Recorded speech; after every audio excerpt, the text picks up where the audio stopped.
ጤና ይስጥልን አቶ መላኩ። ጤና ይስጥልኝ የቀድሞ የክኔሴት አባል ሽሎሞ ሞላ እንዲሁም ለጋዜጠኛ ጋሽ ተስፋዬ ጤና ይስጥልኝ ብያለሁ። በጣም እናመሰግናለን ፈቃደኛ ሆነ ዛሬም ቢሆን ወደዚህ በመምጣትህ። በነገራችን ላይ ዛሬ ያው የ6 ሚሊዮን ይሁዶች የተጨፈጨፉበት ቀን ስለሆነ ያው እናስታውሳቸዋለን። በእናንተ አካባቢ ምን አይነት መዘክር ተደርጓል? ይህን በተመለከተ እንግዲህ በእስራኤል ሕግ ካሁን በፊት 6 ሚሊዮን ይሁዶች በጀርመን ናዚ የተጨፈጨፉ መታሰቢያን ባስመለከተ ሁሉም ሀዘን ላይ ነው። ሁሉም ሻማውን ያበራል። ሁሉም ደግሞ በጣም እንትን እያዘነን ያለ በዛን ጊዜ በወቅቱ ምን እንዴት አይነት ችግር ነበር፣ እንዴት አይነት ጀርመኖች እንዴት አይነት ጭቃኔ ቢኖርባቸው ነው የሚል ሀዘን ነው ህዝቡም እየገለጸ ያለ። በጣም ጥሩ ነው። ያው አዛካ የመታሰቢያ ድምጽም እንደዚህ ሰምተናል። ለሁለት ደቂቃ ያህል ሁሉም ቁም ሆነው እንደዚህ ሀዘን መግለጫውን የሰጠ እና እንግዲህ ያው በወቅቱን በተመለከተም እንግዲህ ትንሽ አፍሳካ ትንሽ በመሆኑ ይሄ የሁለት ሳምንት የተኩስ አቁም ስምምነትን በተመለከተ ህዝቡ አሁን ጥሩ ደረጃ ላይ ነው ያለ። እንዳይመለስም እየጸለየ ነው ሁሉም። ኦኬ፣ ይህን ከዚህ ተያይዞ በእናንተ አካባቢ አሁን ካለው የጸጥታውን ሁኔታ አንተ ተናግረዋል። ሰላም ነው አሁን።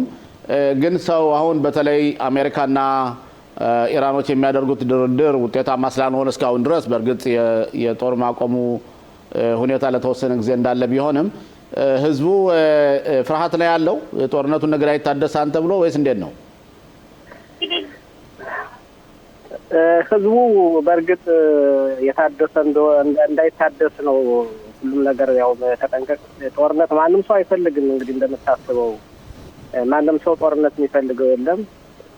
አንዳንድ ምን አለ መሰለ ይሄ የሚወረወረው መሳሪያ በጣም ከባድ ስለሆነ ፎቆችን የመደርመስ ኃይል ስላለው ፍራቻው አለ ከህዝቡ ላይ። ብዙ ደግሞ የስነ-ልቦና ችግር የደረሰባቸው ከሽማግሌ እስከ ህፃን ድረስ አለ። ነገር እንዳይመለስ ሁሉም ይጸልያል። ፍራቻው እንዳለን ያለው ፍራቻው እንዳለ ነው ማለት ግን ሰው ሙሉ በሙሉ ወደ ስራ ገበታው ተመልሷል ወይስ ትምህርት ቤቶችም ልጆች ወደ ትምህርት ቤት ሙሉ ተመልሰዋል? መዋለ ህፃናትም ትምህርት ቤቱም ሰራተኛው በሙሉ ለምሳሌ እናንተ ሆስፒታል እንኳን እናንተ ስራ ስለምትሰሩልም የተዘጋ አይመስለኝም። ግን ሌላው ማህበረሰብ ወደ መደበኛ ስራ ተመልሷል። እንግዲህ ስራን በተመለከተ አስፈላጊ የሆነ ቅድም መግለጫ ተሰጥቷል። አስፈላጊ የሆኑ ብቻ ካልሆነ ሌላ ስራ ዝግ ነው ተብሎ መግለጫ ተሰጥቶ ነበር። ለምሳሌ እንደ ሆስፒታል እነዚህ ህይወት አድን ነገሮች በሙሉ ስራ እንዳልተቋረጠ ይታወቃል። እኛም ሆስፒታል ነው የምንሰራ። ሆስፒታላችን ያው እየሰራን ነው በወቅቱ። ሌሎች ግን ያው ዝግ ነበር። አሁን ግን በሙሉ ስራም ተከፍቷል። ትምህርት ቤት መዋለ ህጻናትም ተከፍቷል። የትልቆች ትምህርት ቤትም ተከፍቷል። ሁሉም በስራ መስኩ እየተሳተፈ ነው ያለ። እንግዲህ እግዚአብሔር ይመስገን ደህና ነን። እንግዲህ በብርሸባ ያለው የጸጥታው ሁኔታ በጣም አሪፍ ነው፣ ደህና ነው። ሁሉም ነገር ሰላም ነው። ገባኝ። ከዚህ ተያይዞ በእናንተ አካባቢ አሁን የአዛ ጦርነት ሁኔታ ሁሉም አሁን የኛ ወታደሮችም አንዳንድ እርምጃዎችን እየወሰዱ ነው። ይህን በተመለከተስ ምን የምትለው ነገር አለ? ስለ አዛው ምናልባት ተመልሶ የኛ ወታደር ወደ አዛ ውስጥ ይገባና ጦርነቱን ያካሂዳል? ካካሄደስ እናንተ አካባቢ በደቡብ አካባቢ ምን አይነት ተጽዕኖ ሊፈጥር ይችላል? ሰው በዚህ ጉዳይ ይወያያን ያነሳን እንዴት ነው? በዚህ ጉዳይ ህብረተሰቡ ይነጋገርበታል። ጊዜውም ሰዓቱም አሁን ነው። እንደተጀመረ ሁሉንም የማሸነፍ ሁሉንም በጦርነት ሁሉንም መሳሪያ የማውረድ ከሊባኖስ እስከ አዛ ያለው ጦርነት ሁልጊዜም እንግዲህ አንድ ነገር ጦርነት ሁልጊዜ ምንድር ያለ ውሻ ምንድነው ቁስል ያለው ውሻ እንደ ልብ አይጮህ የሚባል ነገር አለ። ሁልጊዜ ስጋቻ ላይ ከመጣን ሁሉም ድባጥ መምታት ያስፈልጋል። የባብራስ ያው ኢራን ብትሆን ኢራንም ያው እየተመታች ነው። ጦርነቱንም በዚሁ እንዳለ ሁሉንም መሳሪያ እንዲያወርዱ ቢደረግ ወታደሮቻችንም በገቡት ዓላማ ግመተው እንዲመለሱ ህዝቡም እንደዚህ ያበረታታል። ሌላው ደግሞ ሌላ የግል ሀሳብ አለኝ ጋሽ ስለሆነ ወደ ግል ሀሳብ ከመሄድ በፊት እስቲ ለአቶ ተስፋዬ መድረክ እንስተውና ጥያቄ ይኖረዋል። ጠነስላ አቶ ተስፋዬ ጤና ይስጥልኝ አቶ ሽሎሞ። ጤና ይስጥልኝ አቶ መላኩ መለሰ ቤርሼቫ። አጭር ጥያቄ ነው እንግዲህ ቤርሼቫ ብዙ በሚቀጥለው ሮብ እንግዲህ እስራኤል የነጻነት በዓሏን ታከብራለች። በጣም ትልልቅ ከተሞች አንዳንድ ዝግጅቶችን ሰርዘዋል። ቤርሼቫም እንግዲህ የሰሜኑን ህዝብ አጋርነት ለማሳየት ያው ትልልቅ ዝግጅቶች እንደማይኖሩ የከንቲባው ዋናው ከንቲባው ተናግሯል። እንዴት ነው እናንተ በግላችሁ በማህበራዊ ኑሯችሁ የጸጥታውን ምክንያት ባስመለከተ እንዴት ነው የምታዩት የሚቀጥለውን ሳምንት ለማለት ነው? እንግዲህ ዮም አጽማውት ወይም ደግሞ የነጻነት በዓል እንግዲህ ሁሉም በጉጉት ነው።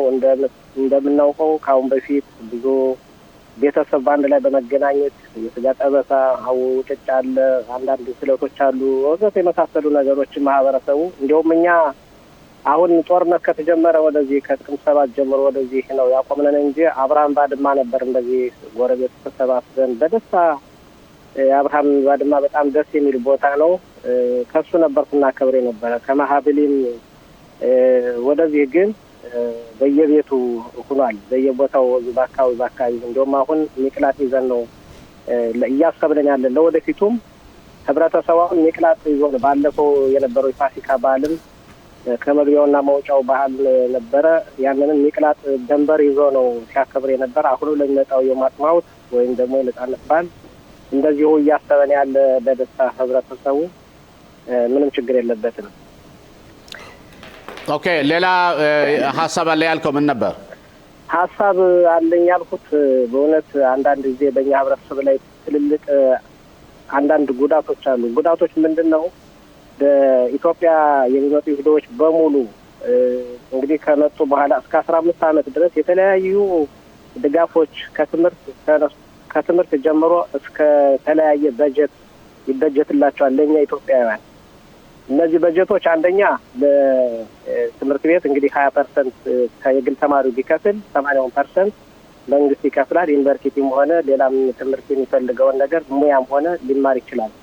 ይሄ ከድጋፍ እኔማ ራሱ የተለያዩ ሞቴሎች እንደውያል ያቅልጣ መስሪያ ቤት እንደውዬ ብዙ ድጋፍ አልሰጡንም። ሁለተኛው ደግሞ የዓመት በጀት የሚወጣ ለእኛ ኢትዮጵያውያን እስከ 15 ዓመት በ100 እስከ 140 እስከ 240 ሺህ ድረስ የሚወጣ በጀት አለ እና ይሄንን ስናመለክት ኤሪያው እንትን ሊለን አልቻለም። ይመልሰዋል በዚህ የዓመቱ በጀት እንትን ሲል ለእኛ ሰው ተስፋ ስንት ሽማግሎች አሉ፣ ስንት አሮጎች አሉ የሚሰጣቸው፣ ስንት ላይብረሪ የትምህርት ቤት ከሰዓት በኋላ ተመልሶ የሚማሩበት ቦታ ይህ ሁላ አለ። ይህ ሁላን ስንጠይቅ የኤሪያውም ከዚህ ላይ ምንም እንትን አላለንም፣ ተስፋ አልሰጠንም እና ይህ በእናንተ ጉዳይ አንዳንድ ነገር ቢታይልን ሪፖርት እንዲደረግ የተሻለ ነው የምለው።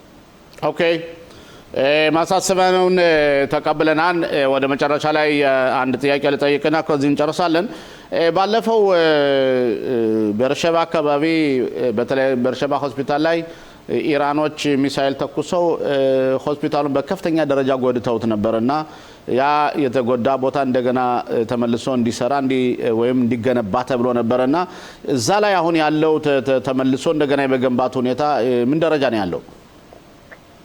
እሱ በይበልጥ የተመታው ፎቅ እዛ ላይ የተመታው አሁን ካቶ የሚባል ትራክተር ረጅም ትራክተር አለ። እሱ ሰሞኑን አፈራርሶት ደህና የቀሩት እንደዚህ በመንቀጥቀጥም ሆነ የተደራረሱ ፎቆች ተጠግነዋል። ግን እሱን አሁን ሰሞኑን አፍርሰው ጨርሰውታል። ኑሮ ግንባታ እየጀመሩት ነው። ሌላም ደግሞ ሌላ ፎቅ በዛው ሌሎችንም ገንብተዋል። አሁን ሁሉንም ያው በግንባታ ላይ ነው ያለ። የፈረሰውን ጠቅለው ጨርሰው ወደ አዲስ ግንባታ ላይ ናቸው ያሉ። አሁን ያ ማለት ሆስፒታሉ ምንጊዜም ቢሆን 100% የስራ አገልግሎቱን አልቀነሰ ማለት ይቻላል እንዴ? በይበልጥ እንደውም ዶክተሮች አሁን እየበዙ ናቸው። ፎቅም ደግሞ በይበልጥ ሌላም ፎቆች ተሰርተዋል። በወቅቱ በዚህ በ2 ዓመት ውስጥ ራሱ ሌላ ፎቅ ደግሞ ተሰርቷል። ልክ ማማድን የመሰለ በጠንካራው ሁኔታ የታነጸ ለልጆችም ሆነ ለታማሚዎች፣ ለወላጆችም ሆነ ለታካሚዎች የሚያገለግል አዲስ ከነበረው አሮጌ ፎቅ ወደ አዲሱ ፎቅ እየተባለ ያው እንግዲህ ስራ እየጨረሱ ናቸው። ሌላ ፎቅ ማለት ነው ከዩኒቨርሲቲው አጠገብ። ኦኬ፣ እና በአገልግሎት እየሰጠ ነው ሙሉ በሙሉ። ኦኬ፣ አቶ መላኩ በጣም እናመሰግናለን ላደረግልን ተሳትፎ። በእውነት ብዙ ጥሩ መረጃዎችን ሰጥተን የተሰጠው ነው ሀሳብም ማሳሰቢያም ተቀብለናል። አብረን ስለቆየ በጣም አመሰግናለሁ። እኔም አመሰግናለሁ። ኦኬ።